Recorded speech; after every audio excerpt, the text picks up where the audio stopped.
first, before I get started, I would like to thank Father Ephraim. It was a year ago, maybe even today, I don't remember exactly, but he came to my psychology class, and he was talking about, especially the book or the series Twilight, and he was telling us that when he got calls to come and exercise a home or strange things were going on, he would ask them and say, "Do you have Harry Potter or Twilight in your home?" If they said yes, he said he would not come.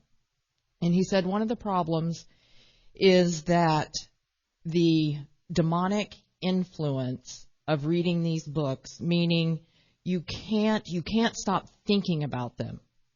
And one of my students said, she didn't say it very loud, but she goes, "Oh, you're exactly right."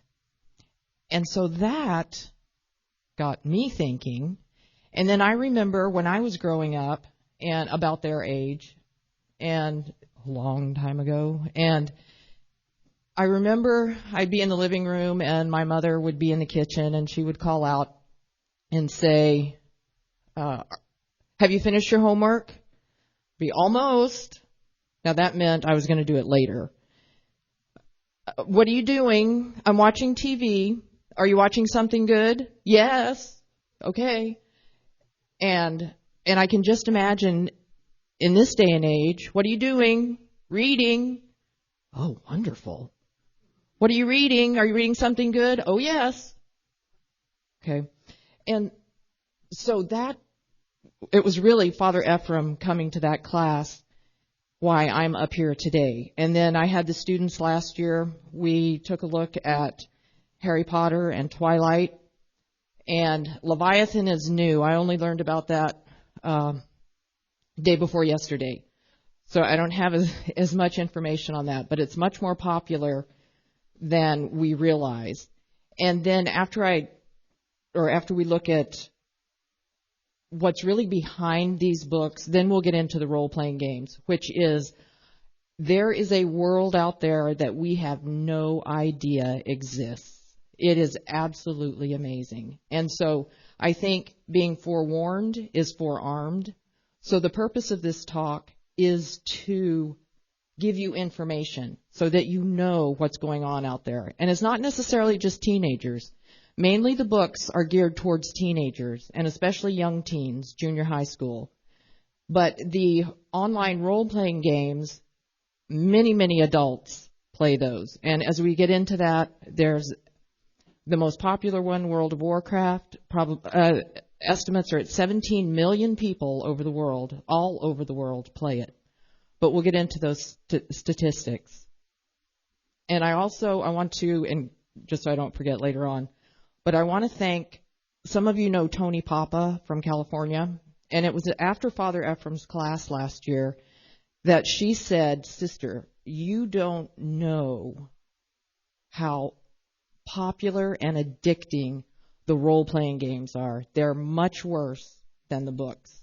And I didn't even know what she was talking about.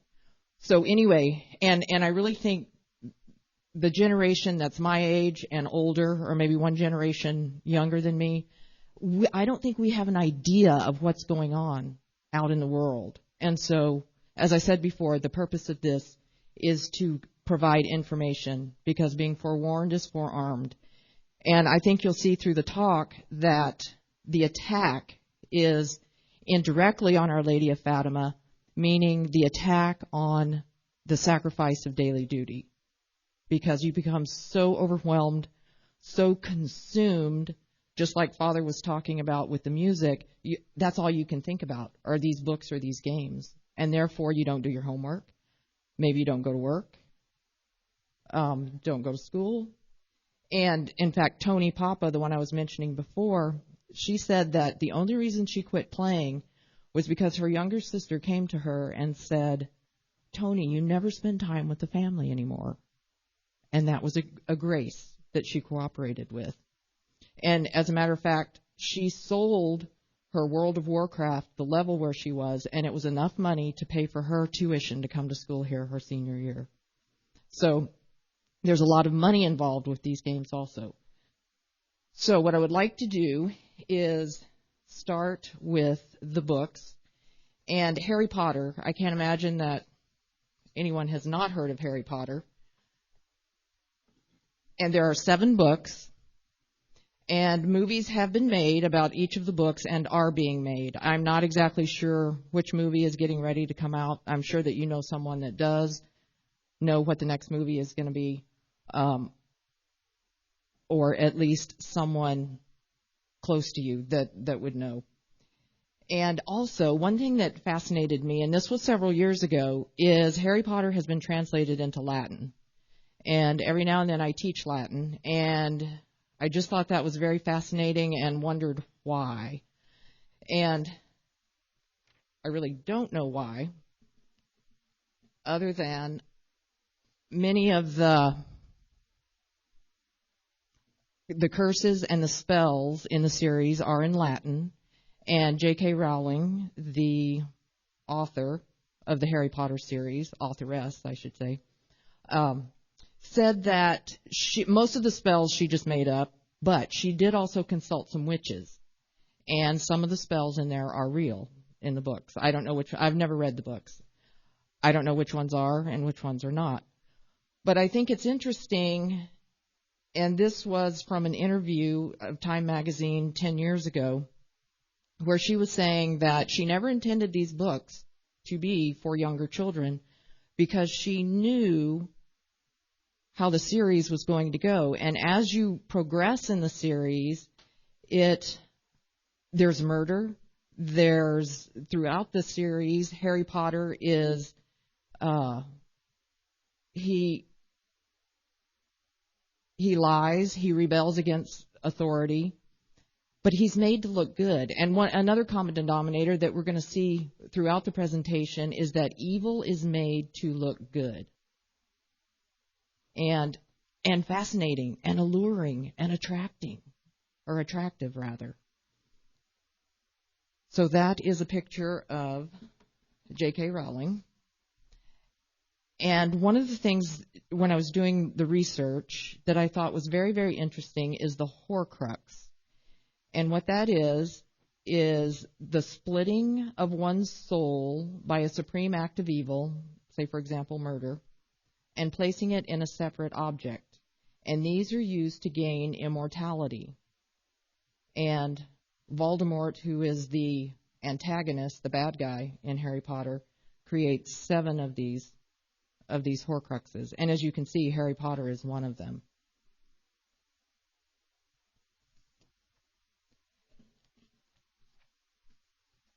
And this top picture,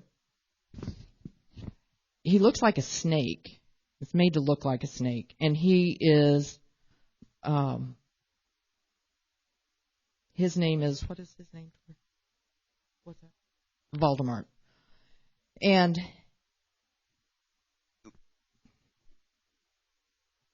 so all through the series also, or especially after the first book, you have unforgivable curses. You have imperius or imperio, and that's a derivative of Latin, taking control of another. The crucio, which is used for torture. The killing curse, Avada Kedavra, and that sounds a lot like abracadabra. I don't know if that's on purpose or not, but that was one of the first things that I thought of. And it's used for killing. Now, these unforgivable curses are outlawed to all, but they are used by the dark wizards.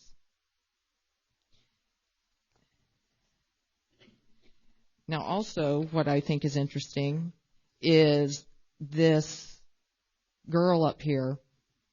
Her name is Bella, and Tori, what is Bella's name here? Bellatrix.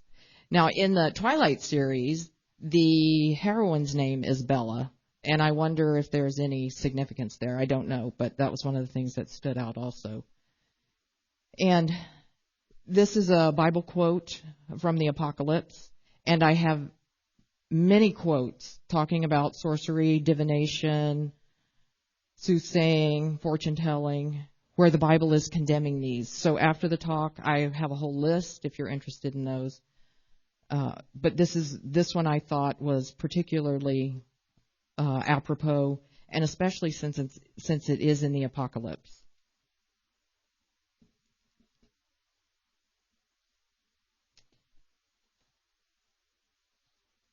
And then before we leave Harry Potter, something else I just learned, and this book is hot off the press.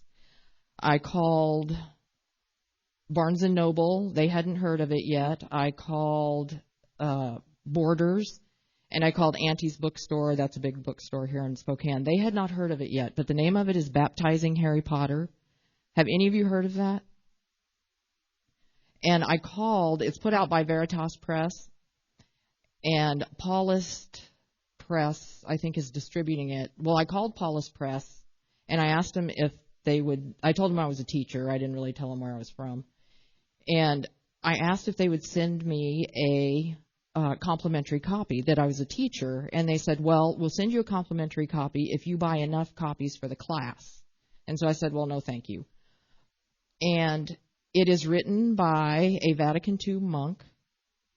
And what it does is Christianize, Catholicize, so to speak, Harry Potter, and makes it okay. And then that's from what the reviews that I read. And this is to contradict those that say Harry Potter is evil or, things in there. It's really a Christian undertone. It's not a diabolic undertone. So anyway, I just thought that was interesting, and when I called those bookstores, well, as I said, they hadn't heard of it, but I would imagine this will become very, very popular. So the name of it is Baptizing Harry Potter. So I just wanted to throw that out.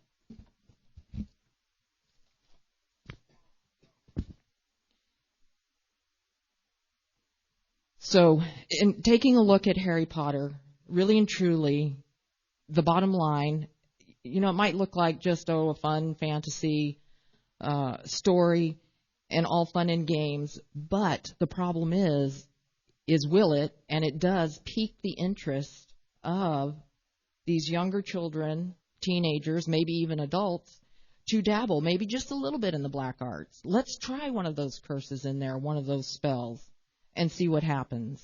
And let's see if I can do it. I'm kind of mad at this guy over here, And then a little bit, and then a little bit more, and then a little bit more, and then you are into Satanism. And so, I hear people all the time saying, oh, well, Harry Potter's not that bad. But it's just like Father Ephraim was saying, you have to look at what's behind there, and what will it lead you to. And then the quote on top of that terrible picture leads us to the next series, which is Twilight, and from Leviticus, says, do not eat meat with the blood still in it. Do not practice divination or soothsaying, and it goes on with other things not to do. Now, that picture, even without the quote there, which, by the way, is in the very front of the book. I didn't put that there as a Bible quote. That is actually in the book. And it should be a no-brainer. That does look like a woman holding an apple, which would be Eve, which would be holding the forbidden fruit. And to me, that's a warning sign right there, a red flag. Now, the author, Stephanie Meyer, she is another rags to riches, just like J.K. Rowling. And I took that quote, and that is from her. This was an interview. I've got the reference. I can get it for you if you want it. But she's saying that these voices were almost always there, and it was overwhelming, consuming, and she couldn't get it out of her head, literally. So she was writing down. And another thing interesting with her is that she was in Phoenix, Arizona, and she was writing. The story takes place in the inland Northwest. I want to say Seattle, maybe even, well, somewhere in Washington, I believe. But when she was writing, it would be in the middle of the summer in Phoenix. I know some of you, Father Ephraim, I used to live in Phoenix. It is extraordinarily hot. But when she was writing and about Bella and Edward, the characters they were in Washington, she was always cool. She was never hot. And she talks about that. So I think that's just very interesting. And then I didn't put a quote on the PowerPoint, but she also said, and this was after she had finished the whole series, I actually did have a dream after Twilight was finished of Ed. He's the hero vampire, of Ed coming to visit me, only I had gotten it wrong, and he did drink blood like all the other vampires. You couldn't live on animal blood the way I had written it. We had this conversation, and he was terrifying. So that's just a little tidbit. Just to give you a brief history of vampires, I don't remember the century. I want to say 14 or 1500s in present-day Russia, I believe, maybe the Ukraine. Vlad the Impaler. He would go around impaling not only relatives but subjects, people that made him mad for who knows whatever reason. And then that story, which is not a legend, it's a historical fact. Then from that you get vampires, and then Bram Stoker in 1897, he really made them much more popular with his book Dracula. And it's interesting too, because the verbal lore of vampires depicts them as undead beings possessed by an evil spirit. And undead, we're going to see when we get to the role-playing games. You can be an undead mage, you can be an undead elf or dwarf, or an undead almost anything. So there's another common denominator. There's a common thread that goes through not only the books, or from the books leading into the online role-playing games. So I just thought that was very interesting.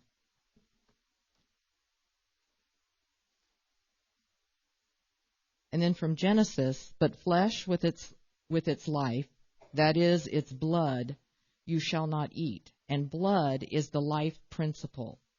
And the story of Bella and Edward's the vampire, he is a damned soul, and he knows it.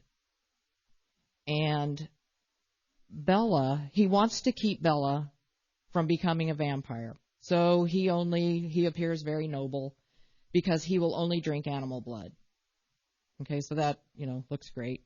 And then as the series goes on, and Breaking Dawn, which, by the way, is a movie that's getting ready to come out, and it's the fourth in the series, they get married, Bella and Edward. Okay, Bella is still a human, Edward's a vampire. Okay, so she gets pregnant, so the baby is half human, half vampire. So in order to save the baby and save Bella, then Edward must fight her, and she becomes a vampire and a damned soul, both of them will have immortal life. So before I get it. And then that's where the story ends. And from what I understand with Breaking Dawn, that is the end of the series. And if you think, do any of you remember Dark Shadows? That show? And my parents wouldn't let us watch it, but we snuck and watched it anyway. And that was about vampires. I don't even remember his name. Barnabas. That's right. Barnabas Collins, right? Okay. And remember how fascinating, how attractive it was? Do you, or is that just me? Okay. But I mean, it was like, oh, what's going to happen next? But he was sort of a monster. He wasn't really a good guy. And when you think of vampires, or at least, those of us in here that are a little bit older, it's the picture. We see a picture of a monster with superhuman strength, kind of ugly, vicious, but not now. it's like it's a new and advanced breed of a human who evokes our sympathy. I mean, look at the difference in those pictures, especially to a young girl. Alluring and intelligent, much more moral, supposedly, than his predecessors, and he's really good looking. He's attractive.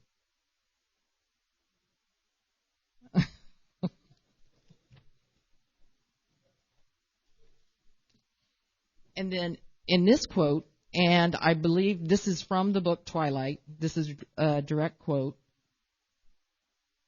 "I'm the world's most dangerous predator. Everything about me invites you in. My voice, my face, even my smell." I'll let you finish it. And he is characterized as a great guy. But you have to look beyond that. In that, okay, both Christ and Dracula deal with blood and eternal life. Vampirism is the antithesis of Christianity or Catholicism. Christ shed his blood so that his followers could have eternal life, and Dracula sheds his followers' blood so that he can have eternal life, or the vampire, not necessarily Dracula. So you can see the diabolic intent there, because it is a total inversion, which is what Satanism is an inversion of Christianity. And just in conclusion, both with Rowling and Meyer, J.K. Rowling and Stephanie Meyer, the authoresses, they have similar experiences, and both series are permeated with occultism. And just like Father Ephraim in his talk, the occult in modern day music, the occultism is just unbelievable. And so the question is, was there a supernatural source behind these revelations, meaning behind the inspirations or whatever you want to call it, for both of those authoresses to write these series? The next one, and I just learned about Leviathan Tuesday. So I added it very quickly. Actually, Tori, my assistant, my expert assistant, added it to the presentation for me. And Leviathan, from what I have been able to determine so far, the original Leviathan was written by a philosopher named Thomas Hobbes back in the late 1500s, I believe, and it was totally anti-Catholic. He did not believe in free will. The state is God. There is no God. Pre-Darwin, it sounded like to me, and pre-Marxist is really what it sounded like to me. But any of the priests, I'm sure, and especially Father Casimir, our philosopher extraordinaire, can give you even more information. And now this Leviathan, and the author is Scott Westerfield, I do not know where he got his ideas. In other words, thinking of Stephanie Meyer and J.K. Rowling, I don't know if there was an inspiration. I haven't been able to research enough. His next book is coming out December 7th.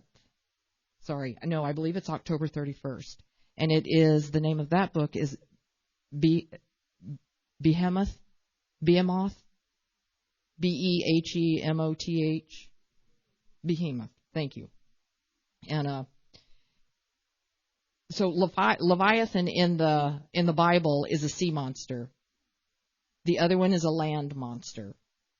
And what has happened, what Scott Westerfield has done, is he's taken the beginning of World War I, and it starts with the assassination of Archduke Franz Ferdinand, which did happen, but then it becomes fantasy. It becomes, I don't know if you would call it science fiction or not. Anyway, it's not real. And you have these clunkers, and these are machines that pretty much, from what I can understand, they pretty much are just They act like humans, but they're machines. They can kill people and that. And then the clunkers are fighting I can't remember the name, but those are evolved human beings into like superhuman beings. So you've got the Darwinist influence there of survival of the fittest. And Darwin also, speaking of that, in Twilight, is the survival of the fittest. Through the drinking of the blood, whoever gets the blood lives in immortality or forever. So I put Leviathan in there because I think it's going to be just as popular as the other ones. And so anyway, once again, this is forewarned is forearmed. And if any of you, after the talk, if any of you have any information on this, I would love to know. But moving along to MMORPG, that's massively multi-user online role-playing game. And that's really a mouthful. And what that is, it differs from regular computer games because its environment is perpetual. People log in to join the game, take on their role, and then leave whenever they want, but the game continues. So if the game is going on and never ends, well, you certainly don't want to quit. And I've talked to people that knew nothing about the shortened acronym is MMO, knew nothing about MMOs, but then they started asking people at work and their friends, and these are adults, and they couldn't believe how many people were playing and how many people played all night long and then would go to work. And I've talked to several parishioners even that when they were younger, they played different of these video games, and what would happen is you get so involved, it's so exciting, it's competitive, you can be whoever you want, and that time would just fly by, and all of a sudden it's time to go to school or it's time to go to work, and nothing's gotten done. And so fortunately they quit, but it's just a perpetual game. But the difference is you can be anybody you want. You can be good, bad. You can be a male, a female. You can be a priest, a witch. A doctor. You can be anything you want. In this game, Second Life has become more and more and more popular. And with Second Life, this is even worse than World of Warcraft because you can be anything in Second Life. You can be a predator. You can think of the most horrible person you can think of. You can be them. You can be a vampire. You can be a rapist. You can do anything you want, and you build yourself. You build your character, whoever you want to be.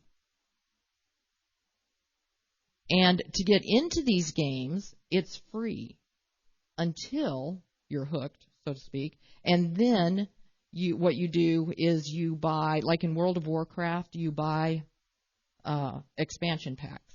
The third expansion pack comes out December 7th of this year. And Tony is the one who gave me quite a bit of information. But the thing is, they build these games, and there's different levels. They build the games and make it so hard and so competitive to get to the next level. It goes on and on and on and on. And within the game, now to buy the expansion pack itself, I think is only like $30. But if you have 17 million people playing, that is a lot of money. But then you can buy little gadgets for your people. You can buy different armor. You can buy different, all sorts of different things. Just $2 here, $3 there, $5 there. But gotta have it, gotta have it. Gotta play, gotta play. And then I put some other MMOs on. And just by looking at the pictures should say, this is not good. This is not of God. And So there, and I have copies of all of this if anybody wants any. But I would ask you, talk to your friends, talk to people, ask them, have you ever heard of World of Warcraft? Have you ever played an MMO? Do you play? What about your children or your parents? And I think you will be shocked. And then with World of Warcraft, the picture on the left is the good guys, and I can't remember what their names are. On the left are the bad guys, so you pick which team you want to be on. Now, remember, good guys does not mean noble and holy. It just means they're not what's considered the bad guys. I found this was very interesting to me, especially from a psychological standpoint. Dr. Marissa Orzak, and her clinic is in Massachusetts. And what I liked about what she had to say is that this isn't about willpower or restraint. These games are very elaborately designed to ease you in gently, kind of like the books, too. Entice you and keep you there. It's a cycle. And then you spend too much time playing, and your other relationships deteriorate. And as I was researching her clinic a little bit, I liked it also because she said, you know, if you fall into these addictions, you need to do something about it, but I'm not an online therapist. So, in other words, if your problem is online or cyberspace, that's not the way that you're going to fix it. And if it's true that 40% of the players are addicted to the game, and if there are 10 million, and I really think there are more, just ask around. Then that means 4 million people are addicted to that. Okay? And look at the daily duty that's not being done. Not to mention daily duty. What about your prayer life? Even praying the rosary. Even just praying. And your mind is inundated because this is a visual as well as audio. Whereas the music is audio and some visual if you watch something like MTV, but this is all visual. And you're manipulating. And I'm sure you've seen stories or read stories, even recently, and I read one or saw it I don't know, somehow I heard about it. There was a school, I believe, that did a study, and the teachers or the administration would not let the students have access to any technology for a week. And it caused huge, huge problems. Now, that includes MySpace and Facebook and social networking, but it caused huge problems. And then I thought it was kind of interesting also. If there's an addiction, there has to be a name for it. And so there's internet compulsive disorder and cyber addiction. So anyway, those are some buzzwords that you might come across. And one thing also that was very interesting in China, if the information I have is correct, in China, MMOs are a huge problem, and the government has limited the amount of time that a player in China can play. So I just thought that was kind of interesting. And most of the players, at least with World of Warcraft, I think it's 44% are in Asia, 22% in North America, I think 17% in Europe, and then whatever adds up, whatever the difference is other. But I can only imagine that this is growing in popularity. And some of the psychological symptoms, because if you can create who you want to be and live in a world that's not real, that you have created, if there's somebody that shows up somewhere in the world, anywhere, in your game, all you have to, and you don't like them or what they have to say, all you have to do is click them off, and you never hear from them again. Well, you can't do that in real life. You know? Wouldn't that be nice, though? Click. But, or I suppose you could shoot them. I mean, and I'm sure that happens. The Columbine tragedy, those kids played games like Dungeons and Dragons and listened to horrible music, and that's where they got their ideas. And just like Father Ephraim was saying, and if you're depressed or prone to depression, and you can create a world and be the person that you want to be, that everybody likes, even though those people aren't real and the world's not real, but then your life becomes wonderful. And why would you want to step out of that unreality? Why would you want to step out of that fantasy? And just like the bishop was saying in his sermon this morning, God is real. And when you start playing these games, you leave reality and go into unreality and live there. And hell is real, but you're led to believe that it's not. So anyway, those are some of the psychological problems, and and it's really, or symptoms rather, and it's not a no-brainer. I mean, it is a no-brainer. And then some video game consoles. And a console game is played on a specialized electronic device that connects to a common television set. And some of the more popular ones are, I'm sure you've heard of Xbox. That's made by Microsoft. Wii and GameCube is made by Nintendo. And PlayStation is made by Sony.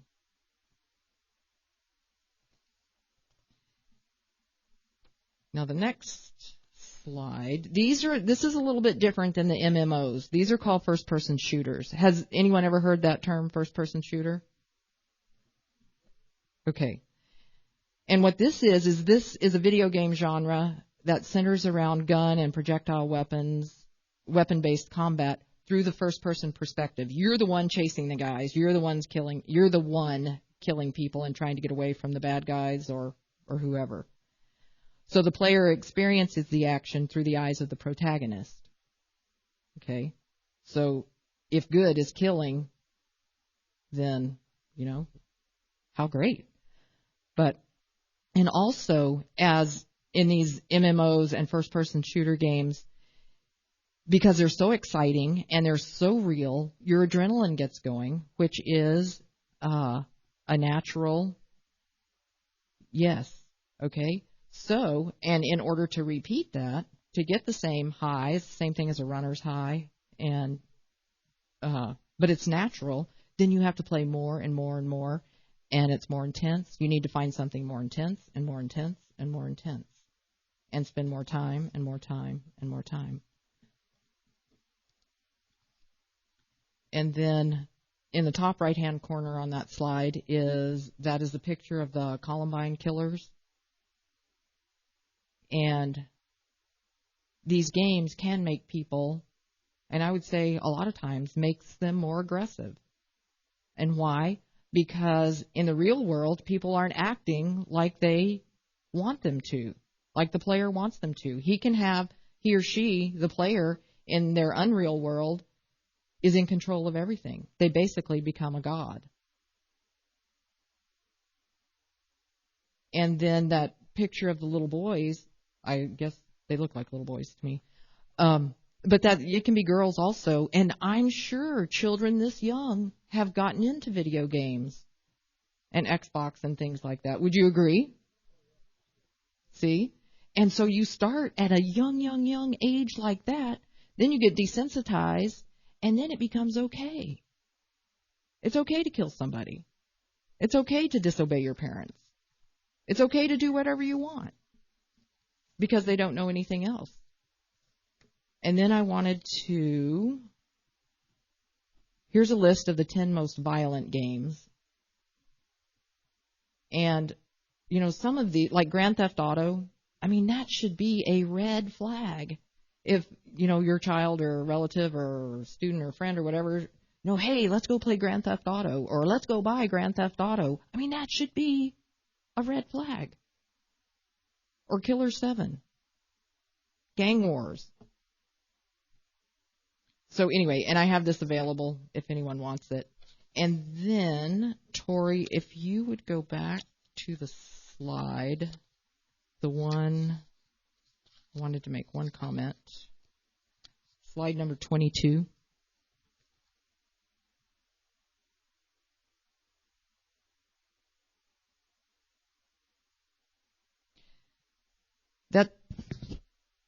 Yes. With the picture there, World of Warcraft in the year 2030. I think that will be even before the year 2030. I know that there are goggles or some type of eyeglasses that are at least on the research table if they're not on the open market yet. But where you can watch videos, and in the earpiece is some type of speaker or where you can hear. So all of this stuff will be right in your eyes and in your ears, in the senses. And just like Father Ephraim was saying, and that's in the frontal lobe right there. And the damage that can do is just unbelievable. You can't function. And so anyway, that picture really made an impression on me because I don't think it's that far away. And I'm sure there are some poor souls in that state too. So I wanted to end with, I think it's our responsibility with this knowledge. We have to let people know the dangers, and especially if it's in you or in your own family. So please, God is real. God is truth. Truth is reality. This is not. And these games, these books, make us believe that we can be our own gods. And with that, I would also like to say, if any of you have any specific questions, as soon as the talk is over, I'll answer anything that I can. And also Tori South, who has helped me tremendously. She has read the books, except for Leviathan. That was new to her also. But she can answer questions for you that I may not be able to. And the MMOs, I'll answer the best that I can. So anyway, thank you very much. And God bless you.